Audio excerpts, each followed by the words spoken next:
할렐루야. 네. 복되고 즐거운 거룩한 주일입니다.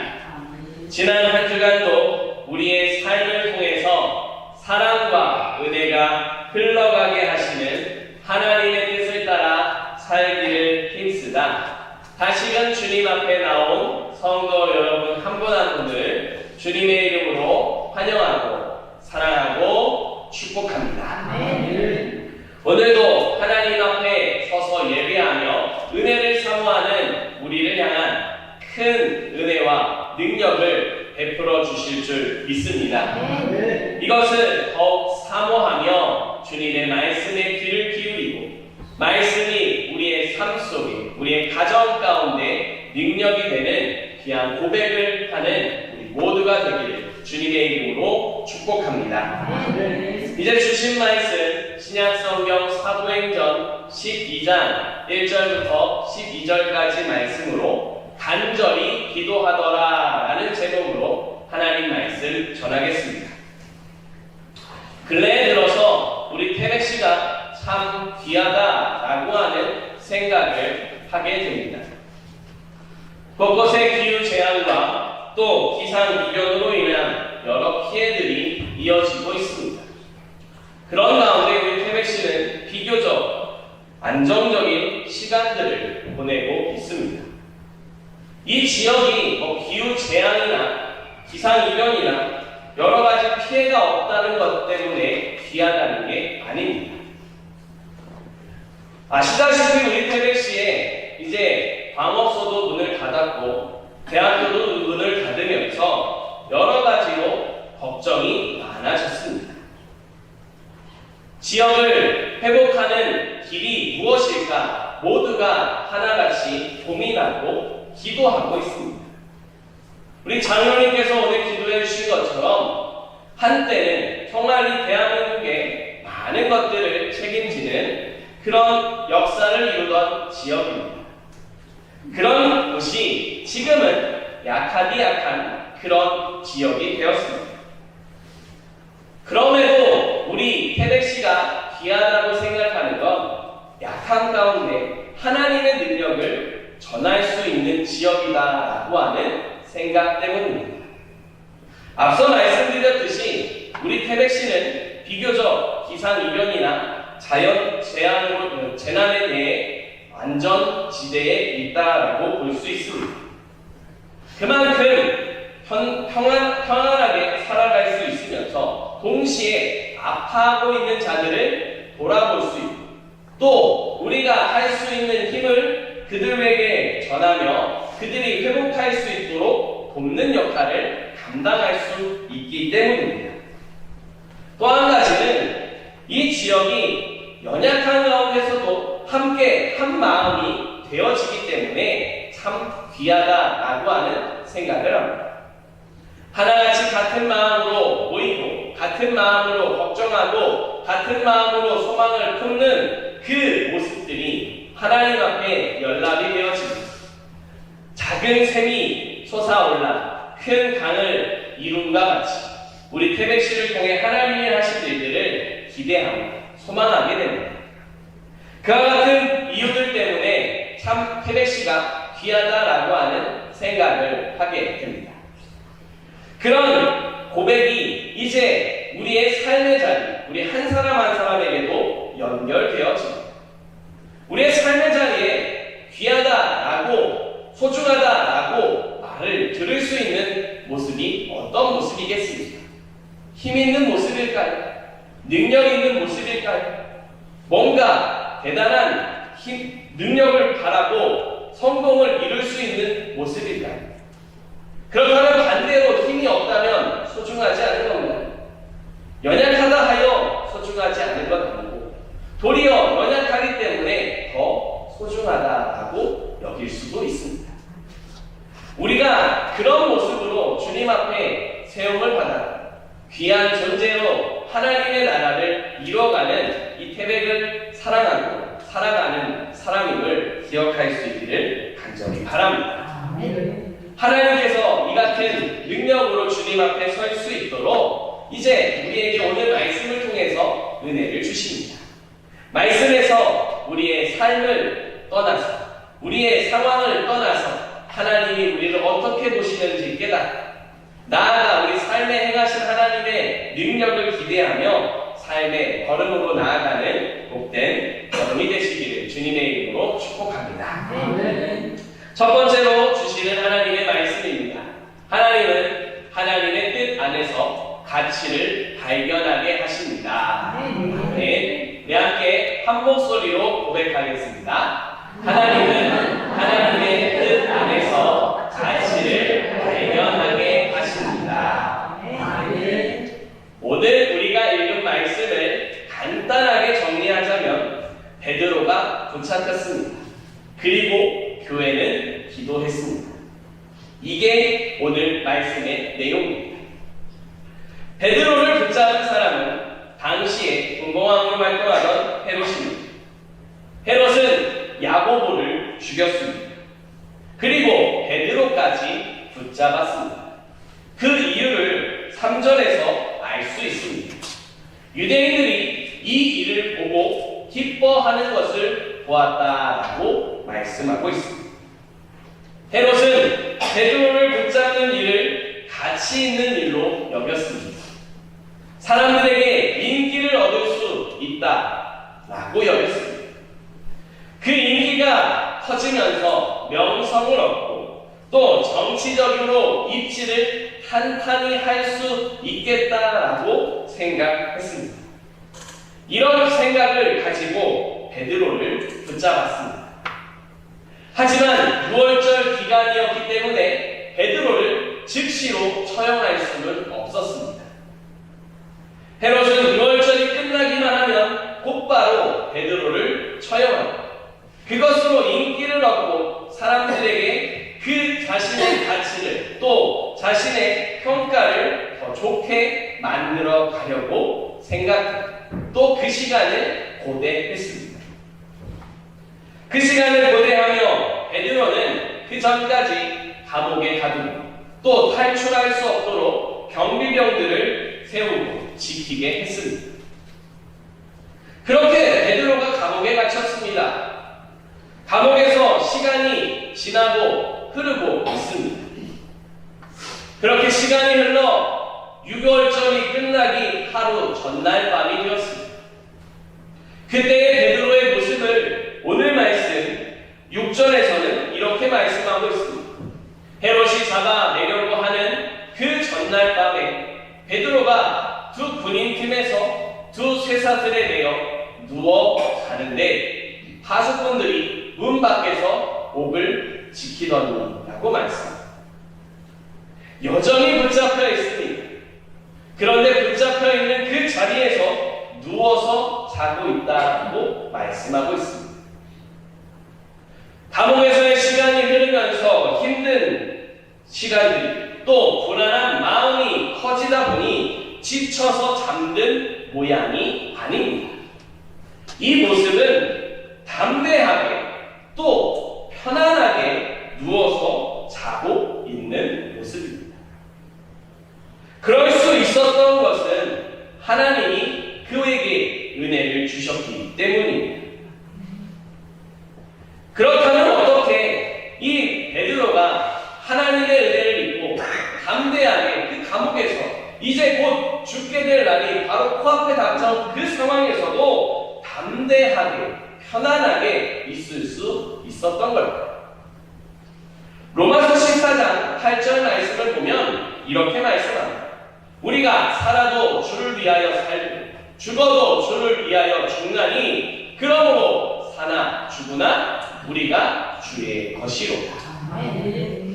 여기서 주의 것이로다 라고 하는 이 말은 주님의 것이라고 하는 말로서 주님이 살아계신 하나님이 나의 주인이십니다 라는 고백입니다. 그렇기 때문에 주인이신 하나님이 주님의 뜻을 따라서 우리의 삶을 주관하고 계신다는 믿음을 고백하는 믿음이 되기도 합니다. 나아가 자신이 사는 것도 하나님의 뜻에 있고 죽는 것도 하나님의 뜻에 있으며 모든 것에 하나님의 뜻에 순종한다라고 하는 믿음을 고백하고 있는 겁니다. 사는 것도 죽는 것도 모두 하나님의 뜻에 달려 있습니다. 라는 믿음을 고백하고 있습니다.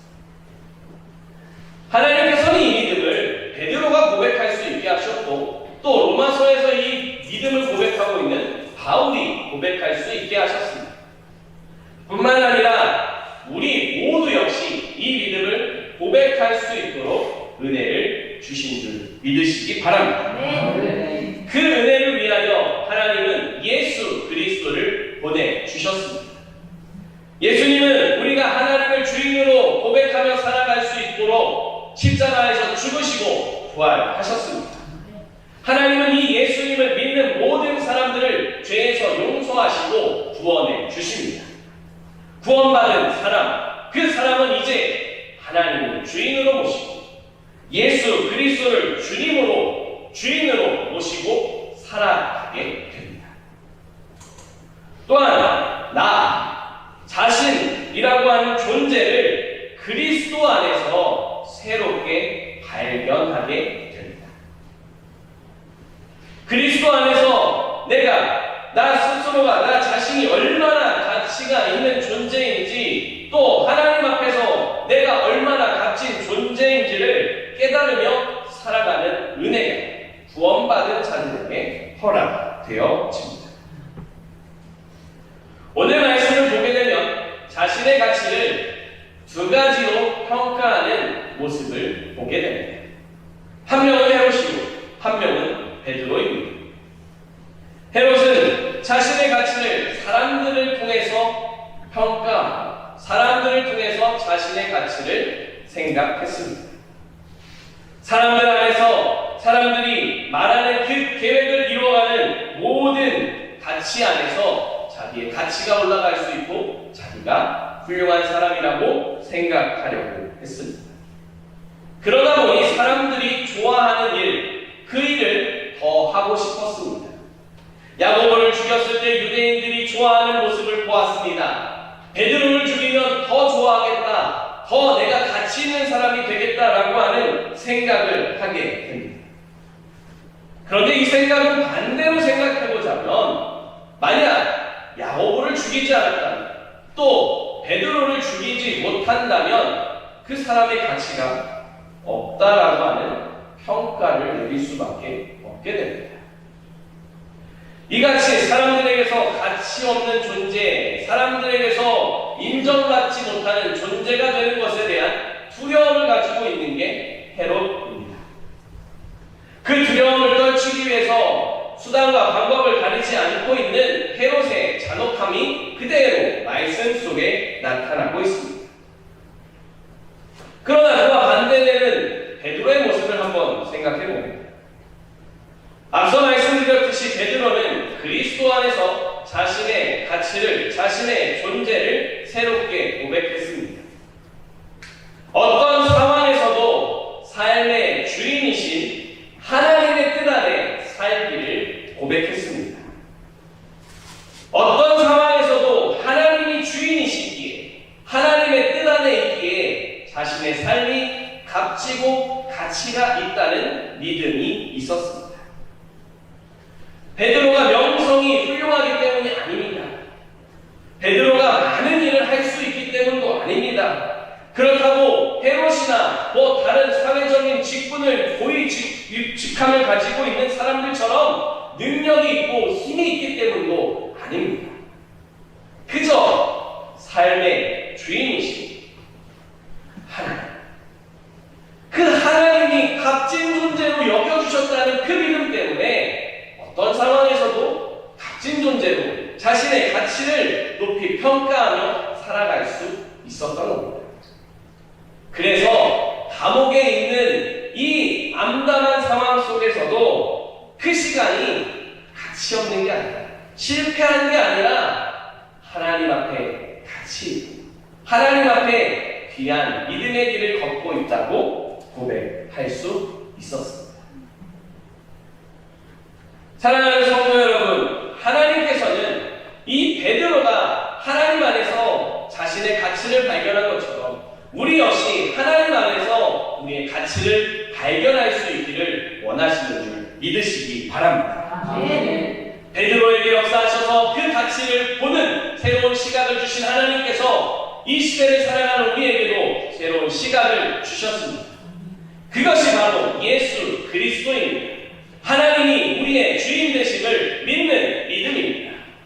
이 믿음 안에서 우리가 얼마나 가치가 있는 사람인지, 우리가 얼마나 값진 존재인지를 깨닫고 고백하며 살아가는 이 한 주간이 될 수 있기를 바랍니다. 그 믿음으로 나아가는 걸음에는 우리의 삶의 자리에 힘이 드는 일이 있어도 여전히 주인이신 하나님 때문에 가치가 있다. 나는 가치가 있고 내 삶은 결코 헛되지 않고 실패하지 않았다라고 하는 믿음으로 나아갈 수 있습니다.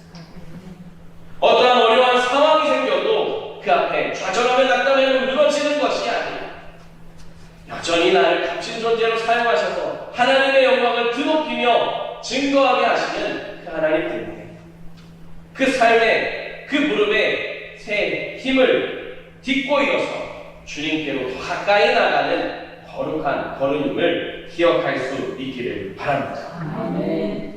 모든 순간 하나님은 우리를 하나님의 뜻 안에서 가치를 발견하게 하십니다. 그리고 하나님 안에, 그리스도 안에 새로운 피조물, 그리스도 안에 존귀한 자로 살게 하시는 그 주님의 뜻을 기억하며 주님의 허락하신 삶의 자리를 살아가는 우리 모두가 되기를 주님의 이름으로 축복합니다. 두 번째로 하나님께서 우리에게 주시는 말씀입니다. 하나님께 기도하며 하나님이 하시는 일을 고백하며 살아갑시다. 우리 함께 다시 한번 한 목소리로 고백하겠습니다. 하나님께 기도하며 하나님이 하시는 일을 고백하며 살아갑시다. 하나님께서 베드로에게 담대함을 주셨습니다. 평안을 주셨습니다. 그 은혜로 베드로가 자신의 삶을 바라보는, 감옥에 있지만 자기를 바라보는 그 시선이 달랐습니다. 이 은혜는 하나님께서 베드로에게 주셨습니다. 그런데 베드로에게만 주시지 않았습니다. 교회에도, 당시에 세워져 있던 교회에도 같은 은혜를 허락해 주셨습니다. 베드로가 붙잡혔을 때에 교회가 하나님께 기도하고 있었다라고 말씀하고 있습니다. 그 모습을 5절에서 이렇게 말씀합니다. 우리 같이 5절 말씀을 같이 읽어보겠습니다. 이에 베드로는 옥에 갇혔고 교회는 그를 위하여 간절히 하나님께 기도하더라. 여기서 간절히라고 하는 단어는 끊임없이라고 하는 의미가 있습니다. 쉬지 않고 라고 하는 의미가 있고, 열정을 다해서 마치 배 속에 있는 우리의 창자가 끊어질 듯한 온 힘을 다하여 하나님께 기도한다라고 하는 의미가 있습니다. 교회는 지금 하나님께 정말 끊임없이 온 힘을 다해서 기도하고 있습니다. 무엇을 기도하고 있겠습니까? 베드로를 위해서 기도하고 있습니다. 그러면 베드로를 위해 기도한 내용이 무엇일까요? 베드로가 훈련하기를 위해서 기도했을 수도 있습니다. 왜냐하면 이미 사도행전 4장을 보게 되면 베드로가 감옥에 갇혔던 적이 있습니다. 붙잡혔던 적이 있는데 하나님의 은혜로 베드로와 사도들이 훈련하는 놀라운 역사의 시간이 있었습니다. 그 은혜를 기억하며 하나님의 은혜로 베드로가 이번에도 훈련하기를 기도했을 수 있습니다. 그러나 그것만 기도하지 않았을 겁니다. 왜냐하면 사도행전 4장에서 베드로가 훈련하고 난 뒤로 온 성도들이 한마음으로 하나님께 기도한 게 있기 때문입니다. 그 기도의 내용 가운데 사도행전 4장 29절 말씀에 보면 이렇게 고백합니다.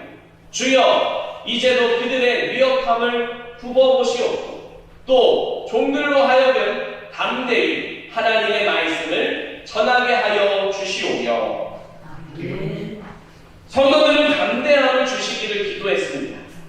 어떠한 위협이 있어도 어떠한 고난이 있어도 박해가 있어도 믿음을 포기하지 않고 복음을 붙잡는 삶을 위해 기도했습니다. 아마 오늘 말씀에서 분명 함께 모여있는 성도들은 베드로에게 이런 은혜가 있기를 위해서 기도했을 겁니다. 하나님, 베드로를 풀어주십시오. 아니, 풀어주시지 않는다면 그에게 담대함을 주십시오. 지금 이 시간에 하나님, 그가 낙담하지 않고 지금 이 시간에 그가 이 일로 인해 쓰러지지 않도록, 포기하지 않도록 담대함을 주십시오. 뿐만 아니라 변함없이 하나님의 복음을 증거하며 예수 그리스도 안에 설 수 있도록 도와주십시오 라고 기도했을 겁니다. 이 같은 기도는 하나님께 영광이 되고 하나님의 능력이 되었습니다. 하나님의 기도에 응답하시고 역사하셨습니다. 베드로 안에, 감옥에 있는 베드로 안에 평강이 임했습니다. 담대함이 임했습니다. 하나님의 하신 일들을 믿고 자신을 바라보는 시각이 달라졌습니다. 그런데 그 놀라운 은혜가 베드로에게만 주어진 게 아닙니다. 바로 기도하고 있는 이 성도들에게도 임했다라고 하는 사실입니다. 이들이 지금 기도하게 된 배경을 다시 한번 생각해 봅니다. 헤롯이 야고보를 죽였습니다. 예수님의 형제 야고보를 죽였습니다. 죽이는 일이 벌어지면서 이제 제자들이 어찌해야 될 바를 알지 못하게 됩니다. 제자들이 흩어질 것 같은데 여전히 그들이 믿음으로 함께 서 있습니다. 그러는 중에 베드로가 붙잡혔습니다. 교회의 가장 큰 믿음의 사도라고 생각하는 베드로가 붙잡혔습니다. 교회가 흔들리고 무너지고 어려워질 것 같은데 성도들이 더욱 힘써 간절히 하나님께 기도합니다. 시간이 흘러갑니다. 여전히 상황은 좋지 않은 가운데 있습니다. 또 하나님께 기도하고 있는데 기도의 능력이 나타나서 베드로가 풀려나는 일 일어나지 않고 있습니다. 변화가 없습니다.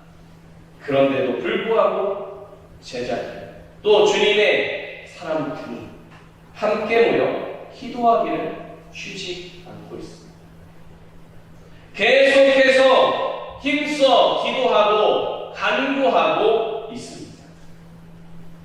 모든 상황 포기하지 않고 있습니다. 모든 상황 도리어 더 하나님께로 가까이 나가며 더 믿음 가운데로 나아가고 있습니다. 그 모든 과정에서 기도하는 이 성도들도 하나님이 주시는 담대함을 얻게 됩니다. 또한 주님이 하시는 일들을 보게 되는 은혜를 경험하게 됩니다. 우리도 이런 기도의 자세를 배워야 합니다. 우리는 하나님께 기도해야 합니다. 끊임없이 힘을 다해 기도해야 합니다. 기도하는데 변화가 일어나지 않는다여 포기할 것이 아니라 하나님이 역사하실 그때까지 포기하지 않고 끊임없이 온 힘을 다하여 하나님을 찾고 하나님을 의지하는 믿음으로 서야 하는 줄 믿습니다. 하나님은 이렇게 기도하는 자의 간구를 결코 외면하지 않으시는 줄 믿습니다. 하나님은 반드시 기도에 응답하시고 역사하시는 은혜의 하나님이심을 믿으시기 바랍니다. 하나님은 성도들의 기도에 응답해 주셨습니다. 그 기도에 응답하심이 베드로의 평안으로 또 기도하는 성도들의 마음의 평안으로 나타났습니다. 그런데 거기서 끝나지 않았습니다. 사람들이 생각하지 못했던, 베드로도 생각하지 못했던 하나님의 놀라운 역사가 이루어졌습니다. 기도하고 있는 사람들이 베드로나 누구도 베드로가 풀려나게 될 거라고 기대하지 못하고 있었습니다. 그런데 하나님은 베드로를 살리셨습니다. 감옥에서 풀려나게 하셨습니다. 어떠한 사람들의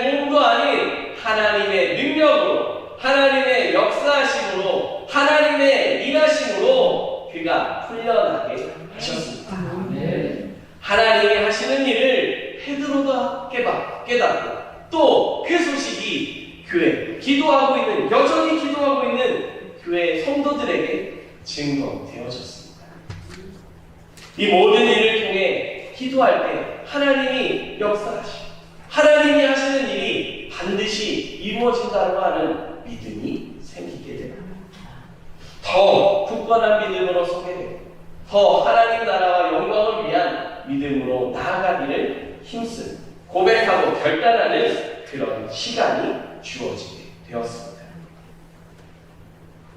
사랑하는 성도 여러분, 하나님께서는 이런 하나님의 놀라운 역사와 은혜와 일하십니다. 성경 말씀에 기록되어져 있는 그 시대에만 나타나는 원치 않으십니다. 지금도 우리의 삶 속에 하나님이 일하고 계심을 믿으시기 바랍니다. 지금도 하나님은 우리가 하나님 안에서 그리스도 안에서 새로운 피조물이라 말씀하고 계시는 줄 믿으시기 바랍니다. 그것은 우리의 상황이나 우리의 환경이나 우리의 어떠한 모습이나 그것을 다 필요로 하지 않습니다. 그게 조건이 되지도 않습니다. 하나님은 우리의 중심을 모시고 우리를 향한 은혜를 베풀어 주시는 놀라운 은혜와 사랑의 하나님이심을 믿고 살아갈 수 있기를 간절히 바랍니다. 우리가 연약한 중에 있습니까?